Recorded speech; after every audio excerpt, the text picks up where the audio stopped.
Hey everybody, MLToys with another instructional video. Today we're going to talk about our heatsink cooling fan kit. What we have here is a kit that's going to come with two aluminum heat sinks with gigantic cooling fans attached to them, as well as a voltage reduction module that takes whatever voltage you're running on your car, anywhere from 12 to 24 volts, and reduces it down to the 6 volts that the fans need. And you're also going to get two handy dandy little wire crimp connectors. It's a very quick and easy install, and here's how it goes. When you get the kit, you're just going to plug the fans in to the connectors to the converter, and then the heatsink modules just snap on like that over the motors.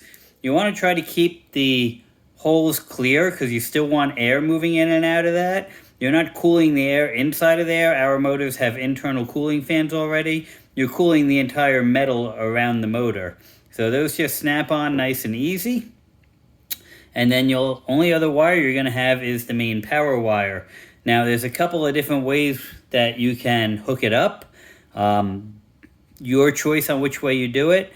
The fans always on is one option, meaning as long as you have a battery plugged in, the fans are going to be spinning. To do that, you're going to take the black lead wire here, and you're going to connect it to the black lead wire that comes from the battery cable. And then the red lead wire is going to go to the white battery cable. That's all there is to it. And these colors that I'm telling you are for Power Wheels brand vehicles. So basically, positive to positive, negative to negative. That's for any brand. On a Power Wheels, they use white and black. Some will use red and black, which is pretty self-explanatory there. The other way you can do it, again, it depends on the brand of vehicle. If your vehicle has a circuit board in it, this won't work. But for vehicles like Power Wheels brands that don't have a circuit board, you can hook it up so that the fans only go on when you push the gas pedal.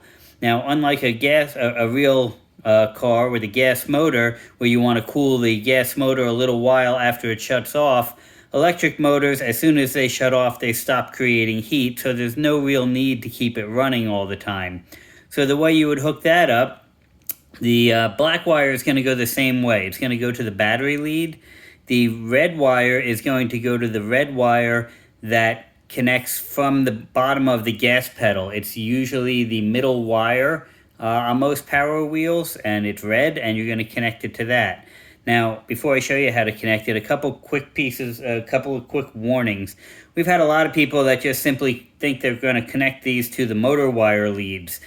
The problem with doing that is when you hit reverse on the vehicle, the motor spins the other direction because you're reversing the current, and you're going to short out this box and melt it down. So do not connect it to the motor wire leads, only connect it to the ways that we're showing you here.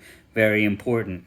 So to connect these with these little crimp connectors, these little guys are great. You slide in, I'll grab a piece of scrap wire.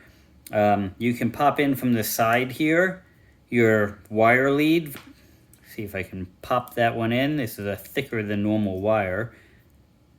You can slide it in from this way too. But you can pop them in for the side. You don't have to actually cut your battery lead. And then you'll take the other lead, pop it in here, and then with a pair of pliers, squeeze down the metal crimp that's going to give you your electrical connection across them, and then close the cover on top of it until it latches. Very simple and easy thing to do. You'll know you got it right if when you put the power to it, the fans spin. It's that simple of a modification. These will generally take your motor temperatures down by at least 10 degrees. Cooler motors are going to live longer, run faster, less likely to melt down. It works, again, all brands of vehicles. Any 550 motor it'll snap onto. Doesn't care what battery you're running in the car, as long as you're within the voltage parameters of the unit. Another modification upgrade from MLToys.